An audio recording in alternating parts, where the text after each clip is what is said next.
Assalamualaikum warahmatullahi wabarakatuh. Sahabat Generuspedia di mana saja berada, semoga Allah senantiasa selalu memberi rahmat dan hidayahnya kepada kita semua. Di masa pandemik seperti ini, aktivitas kita banyak yang terkendala, termasuk kegiatan-kegiatan ibadah di masjid maupun majelis taklim yang dikurangi aktivitasnya bahkan sampai dihentikan. Akan tetapi, kewajiban dalam beribadah tetaplah harus dijalankan.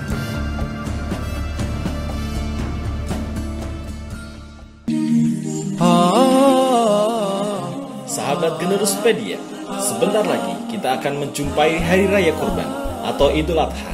Meskipun di masa pandemik seperti ini yang berdampak pada perekonomian, sebagai orang Islam sebisa mungkin untuk melaksanakannya.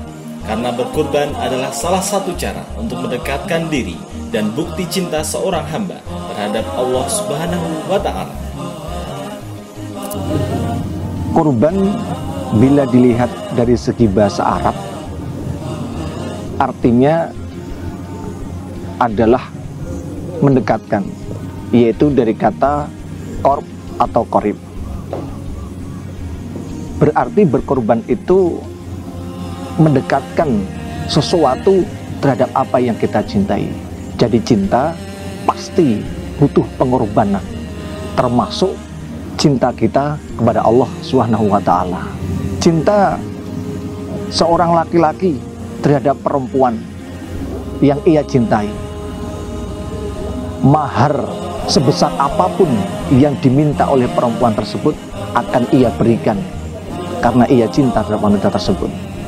Kalau lagi lihat trending saat ini, yaitu banyak yang suka dengan bersepeda, cinta dengan sepeda, hobi dengan sepeda.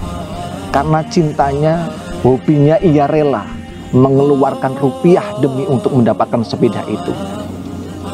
Mulai dari ratusan ribu rupiah, jutaan, bahkan puluhan juta pun ia keluarkan untuk membeli sepeda tersebut.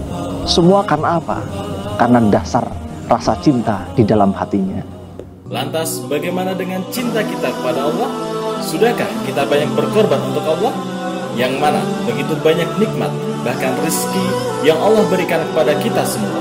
Seberapa besar cinta kita kepada Allah, salah satunya bisa dibuktikan di Idul Adha, yang insya Allah sebentar lagi akan kita laksanakan bersama. Sebuah cerita pengorbanan dari ceritanya Nabi Ibrahim alaihissalam, yang mana ia adalah Nabi yang dicintai oleh Allah, yang mempunyai gelar Khalilullah. Karena apa? Karena saking cintanya Nabi Adam alaihissalam kepada Allah Subhanahu wa Ta'ala, yang rela untuk menyembelih putranya.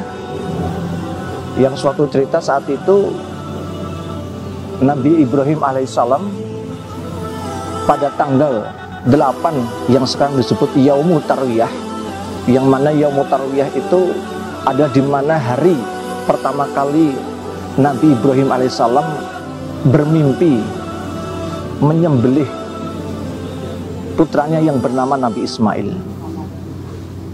Saat itu beliau, Nabi Ibrahim alaihissalam, belum yakin apakah benar ini adalah sebuah perintah dari Allah atau hanya sebuah mimpi saja. Lalu di hari keesokannya Nabi Ibrahim alaihissalam bermimpi untuk kedua kalinya, yang mana bermimpi itu persis sama isinya beliau menyembelih terhadap Nabi Ismail alaihissalam. Maka disebut saat itu disebut Yaumul Arafah.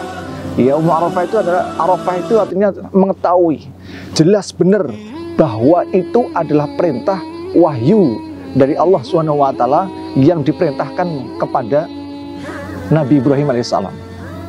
Lalu di sebuah ayat jelaskan Nabi Ibrahim bertanya terhadap anaknya Nabi Ismail, "Ya bunayya, ini ara fil manam anni adbauha fandur madza tara." Kata Nabi Ibrahim, "Wahai anakku, aku bermimpi akan menyembelih kamu. Bagaimana pendapatmu?" Di sini sangat luar biasanya Nabi Ismail sebagai anak yang solih, yang seperti doa Nabi Ibrahim lafadzkan saat ingin mempunyai anak, Robbi habli minas sholihin, ditunjukkan oleh Nabi Ismail alaihissalam. Lalu Nabi Ismail menjawab, ya abati if'al ma tu'mar satajiduni insyaallahu minas sabirin. Ya Bapak, laksanakanlah apa yang diperintahkan Allah kepadamu. Insya Allah engkau akan menjumpai aku termasuk orang-orang yang sabar.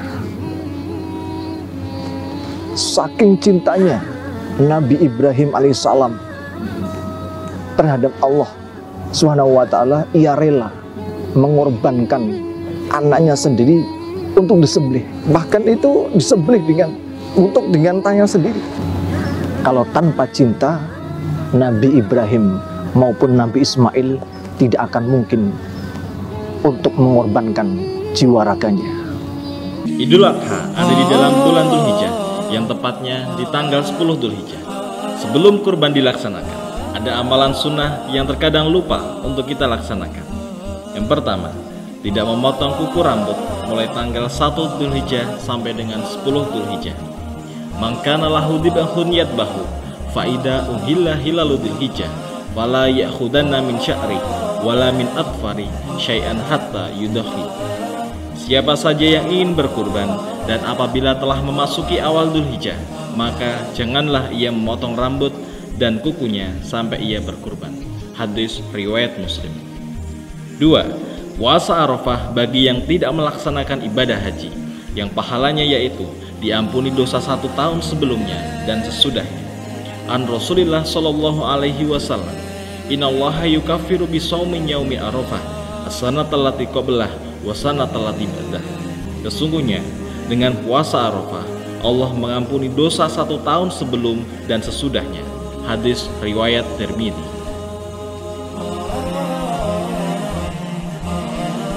Dalam sebuah hadis dijelaskan tentang fadilah berkorban. Rasulullah SAW bersabda, "Ma min ayamin amal as-salih fiha ahabbu ila Allah min hadhil ayyam, yakni ayyam al-ashr." Qalu, "Ya Rasulullah, walal jihadu fi sabilillah?" Qala, "Walal jihadu fi sabilillah illa rajulun kharaja bi nafsihi wa malihi falam yarji min dzalika bi syai'."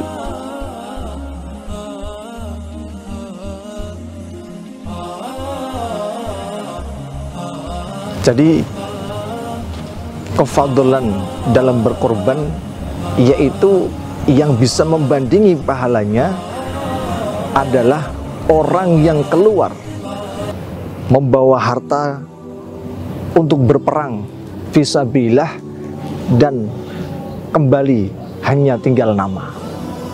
Lantas bagaimana dengan orang yang mampu berkorban tetapi dia tidak berkorban? Kata Rasulullah sallallahu alaihi wasallam, "Wa man kana lahu sa'atun wa lam yudhah fala yaqrabanna musallana." Kata Rasulullah, jika dia mampu untuk berkorban tetapi dia tidak melaksanakan, dia mampu untuk berkorban tidak mau melaksanakannya, maka jauhilah tempat sholat kami. Jika mampunya berpatungan membeli sapi, dipersilahkan. Dan meskipun berpatungan membeli kambing juga dipersilahkan. Sebagaimana Rasulullah SAW bersabda Ibni Abbas, "Kunna ma'a Rasulillah SAW faqadara al-adha fashtarakna fil baqarah sab'ah wa fil ba'ir asyarah." Kata Ibnu Abbas, aku pernah bersama Rasulullah SAW menjumpai hari raya Idul Adha. Saat itu kami berkorban.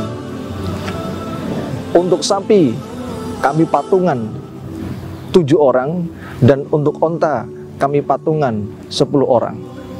Dengan dasar hadis inilah maka berkorban itu boleh berpatungan. Jadi yang ditekankan berkorbannya. Lebih baik berkorban dengan patungan daripada sama sekali tidak berkorban. Hewan yang diperbolehkan untuk dikorbankan Yang pertama, musinah. Usianya sudah cukup. Al-musinah huwa al-kabirah bisanah. Sudah tua umurnya. Kalau untuk onta, yaitu tamat laha khamsu sinina sanah wa dakhalat fi sadisah. Genap sudah umurnya 5 tahun dan masuk yang ke-6 tahun. Untuk sapi, yaitu tamat laha sanatani wa dakhalat fi salisah. Sementara untuk kambing ataupun domba, yaitu umurnya tamat laha sanah, 1 tahun penuh sudah bisa untuk dikorbankan. Yang kedua, yaitu sempurna fisiknya. 1. Tidak PC matanya. 2. Tidak sakit yang jelas sakitnya. 3. Pincang. 4. Pecah kakinya yang tidak ada sumsum di kakinya. 5. Tanduknya putus separuh atau lebih dan telinganya terpotong separuh atau lebih. Telinganya sobek dan telinganya berlubang baik di depan maupun dari belakang. Perlu kita ketahui bahwasanya tidak hanya kriteria hewan saja yang disyariatkan dalam Islam, tapi cara menyembelihnya pun juga ada aturannya, sebagaimana yang telah Rasulullah SAW laksanakan. Rasulullah SAW memberi contoh dalam menyembelih hewan kurban, sebagaimana sabda beliau, wa idza dabahtum fa ahsinu ad-dibhah wa liyuhid ahadukum syafratah wa liyuhid dhabihatah. Beliau menjelaskan, ketika kalian menyembelih hewan kurban, maka perbaikilah di dalam menyembelihnya dan tajamkanlah pisau kalian. Lalu setelah menyembelih hewan kurban tersebut, diistirahatkan. Jadi sunnahnya ketika menyembelih itu, kambing ataupun hewan yang akan disembelih dihadapkan ke kiblat. Berarti kepala ada di tangan kiri Rasulullah, lalu kemudian kaki Rasulullah yang kanan diletakkan di atas perutnya kambing. Lalu Rasulullah menyembelih dengan lafaz Bismillahi wallahu akbar. Adapun waktu penyembelihan hewan kurban, yaitu harus dilaksanakan setelah sholat Id. Sebagaimana Rasulullah SAW, qala Nabi SAW, man dabaha qabla sholah fa innama yadbihu li nafsih wa man dabaha ba'da sholah faqad tamma nusukuhu wa asaba sunnah al-muslimun. Jadi kata Rasulullah, barang siapa yang menyembelih sebelum dilaksanakan sholat, yaitu sholat Id, maka dia menyembelih untuk dirinya sendiri, bukan disembelih untuk dikorbankan.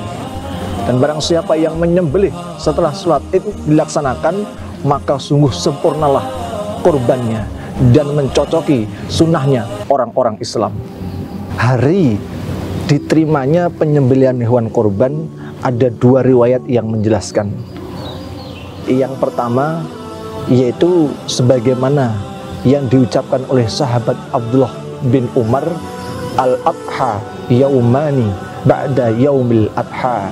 Jadi 2 hari setelah Yaumun Nahr atau tanggal 10 Dzulhijjah, berarti tanggal 10, 11, 12 itulah di mana waktu diperbolehkannya untuk menyembelih hewan korban. Riwayat yang kedua, yaitu Rasulullah SAW bersabda, kullu ayyamin tasyrik dibahun, yang mana hari-hari tasyrik, yaitu tanggal 11, 12, dan 13 Dzulhijjah, itu adalah harinya diperbolehkan untuk menyembelih hewan kurban. Sahabat Generospedia, insya Allah Idul Adha bertepatan pada tanggal 31 Juli 2020. Meski keadaan pandemik seperti ini yang berdampak besar pada perekonomian masyarakat Indonesia, bahkan dunia, semoga kita tetap bisa melaksanakan ibadah kurban dengan sakpol kemampuan kita, dan semoga pandemik ini segera berakhir. Amin, amin, ya robbal alamin. Berkorbanlah sebanyak mungkin, semaksimal mungkin, sebagai wujud persembahan cinta kita kepada Allah Subhanahu wa Ta'ala, karena cinta itu pengorbanan. Jika berkorban, pastilah cinta. Jangan hanya karena corona membuat cinta kita pudar kepada Allah Subhanahu wa ta'ala. Wabillahi taufiq wal hidayah. Wassalamualaikum warahmatullahi wabarakatuh.